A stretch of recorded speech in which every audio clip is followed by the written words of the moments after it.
ओम शांति। आज का अव्यक्त महावाक्य 27 फरवरी 1972 से लिया गया है, जिसका शीर्षक है होली हंस बनने का यादगार होली। आप हैं सदा बाप के संग में रहने वाली रूहानी रंग में रंगी हुई आत्माएं होली हंस, जो सदा होली अर्थात पवित्र रहते हैं। उन्हों के लिए सदा होली ही है। तो सदा बाप के स्नेह, सहयोग और सर्व शक्तियों के रंग में बाप समान रहने वाली आत्माएं सदा काल की होली मनाते हो व अल्पकाल की। सदा होली मनाने वाले सदा बाप के साथ मिलन मनाते रहते हैं। सदा अतीन्द्रिय सुख में व अविनाशी खुशी में झूमते और झूलते रहते हैं। ऐसी ही स्थिति में स्थित रहने वाले होली हंस हो। लोग अपने को उत्साह में लाने के लिए हर उत्सव का इंतजार करते हैं, क्योंकि उत्सव उसमें अल्पकाल का उत्साह लाता है। लेकिन आप श्रेष्ठ आत्माओं के लिए हर दिन तो क्या, हर सेकंड उत्सव अर्थात उत्साह दिलाने वाला है। अविनाशी अर्थात निरंतर उत्सव ही उत्सव है, क्योंकि आपके उत्साह में अंतर नहीं आता है तो निरंतर हो गया ना। तो होली मनाने के लिए आए हो व होली बनकर होलीएस्ट व स्वीटेस्ट बाप से मिलन मनाने आए हो, व अपने सदा संग में रहने के रंग का रूहानी रूप दिखाने आए हो। होली में अल्पकाल की मस्ती में मस्त हो जाते हैं, तो क्या अपने अविनाशी ईश्वरी मस्ती का स्वरूप अनुभव करते हो? जैसे होली की मस्ती में मस्त होने के कारण अपने संबंध अर्थात बड़े छोटे के भान को भूल जाते हैं, आपस में एक समान समझकर मस्ती में खेलते हैं। मन के अंदर जो भी दुश्मनी के संस्कार एक दो के प्रति होते हैं, वह अल्पकाल के लिए सभी भूल जाते हैं, क्योंकि मंगल मिलन दिवस मनाते हैं। यह विनाशी रीति रस्म कहाँ से चली? यह रस्म चलाने के निमित्त कौन बने? आप ब्राह्मण।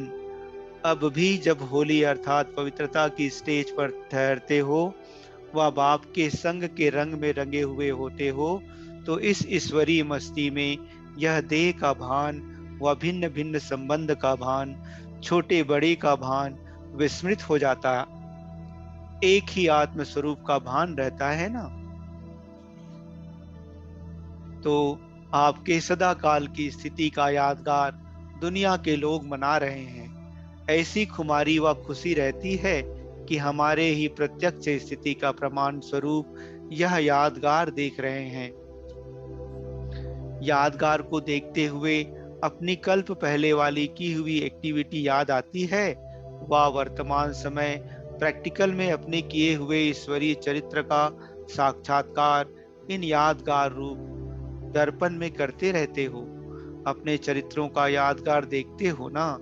अपनी स्थिति का वर्णन अन्य आत्माओं द्वारा गायन के रूप में सुनते हो ना। अपने चैतन्य रूहानी रूप का चरित्रों का यादगार भी देख रहे हो। यह सभी देखते हुए सुनते हुए क्या अनुभव करते हो? क्या यह समझते हो कि यह मैं ही तो हूँ? ऐसे अनुभव करते हो व यह समझते हो कि यह यादगार किन विशेष आत्माओं का है?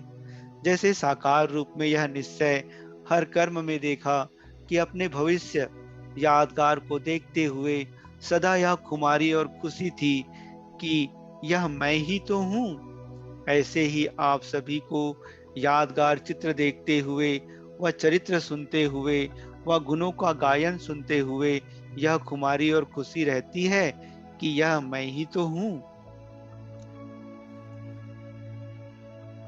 यह सदा स्मृति में रहना चाहिए कि अभी अभी हम प्रत्यक्ष रूप में पाठ बजा रहे हैं और अभी अभी अपने पाठ का यादगार भी देख रहे हैं।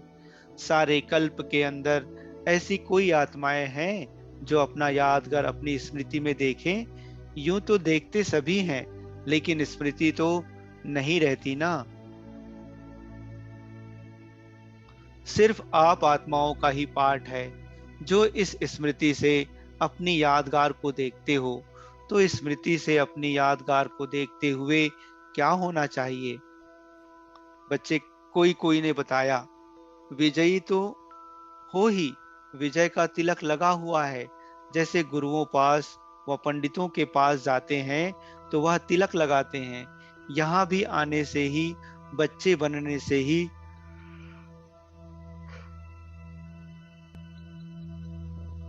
पहले पहले स्वस्मृति द्वारा सदा विजयी बनने का तिलक बाप दादा द्वारा लग ही जाता है। इसलिए पंडित भी तिलक लगा देते हैं। सभी रस्म ब्राह्मणों द्वारा ही अब चलती हैं।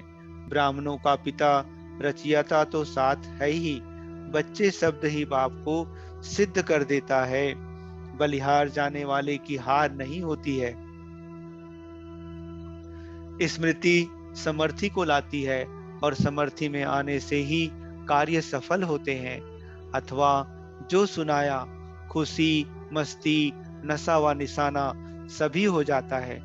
यह सभी बातें गायब होने के कारण निर्बलता है, विस्मृति के कारण असमर्थी। तो विस्मृति से तो स्मृति से समर्थी आने से सभी सिद्धि प्राप्त हो जाती है, अर्थात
नहीं कहा जा सकता, नहीं कहा जाता।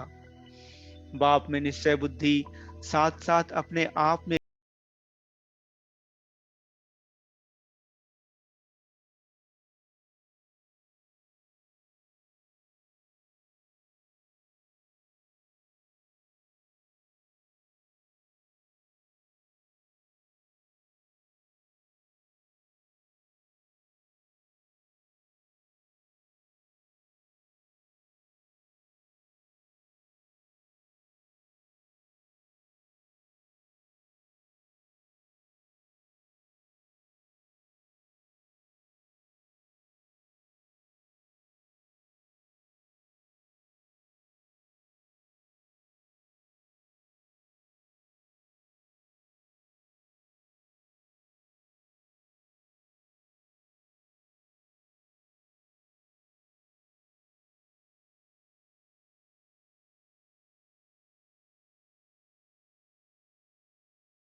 घर देखी है, अचल घर देखा है, जो सदा सर्व संकल्पों सहित बाप दादा के ऊपर बलिहार हैं, उन्हों के आगे माया कब वार नहीं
सहज ही देह का भान खत्म हो जाएगा। ईश्वरीय शान से नीचे उतरते हो, तब देह अभिमान में आते हो। तो सदा काल के संग से संग का रंग लगाओ। हर सेकेंड बाप से मिलन मनाते, हर रोज अमृत वेले से मस्तक पर विजय का तिलक जो लगा हुआ है, उसको देखो। अपने चार्ट रूपी दर्पण में जैसे अमृत वेले उठकर शरीर का श्रृंगार करते हो ना, वैसे पहले बाप द्वारा मिली हुई सर्व शक्तियों से आत्मा का श्रृंगार करो। जो श्रृंगार किए हुए होंगे वह संहारी मूर्त भी होंगे। सारे विश्व में सर्वश्रेष्ठ आत्माएं होना, श्रेष्ठ आत्माओं का श्रृंगार भी श्रेष्ठ होता है। आपके जड़ चित्र भी सदा श्रृंगारे हुए रहते हैं। शक्तियों व देवियों के चित्र में श्रृंगार मूर्त और संहारी मूर्त दोनों हैं। तो रोज अमृत वेले साक्षी बन आत्मा का श्रृंगार करो। करने वाले भी आप हो, करना भी अपने आप को ही है। फिर कोई भी प्रकार की परिस्थितियों में डगमग नहीं होंगे, अडोल रहेंगे। ऐसे को होली हंस कहा जाता है। लोग होली मनाते हैं, लेकिन आप स्वयं होली हंस हो। अच्छा, ऐसे होली हंसों को होलीएस्ट बाप दादा का याद प्यार और नमस्ते। अच्छा, ओम शांति।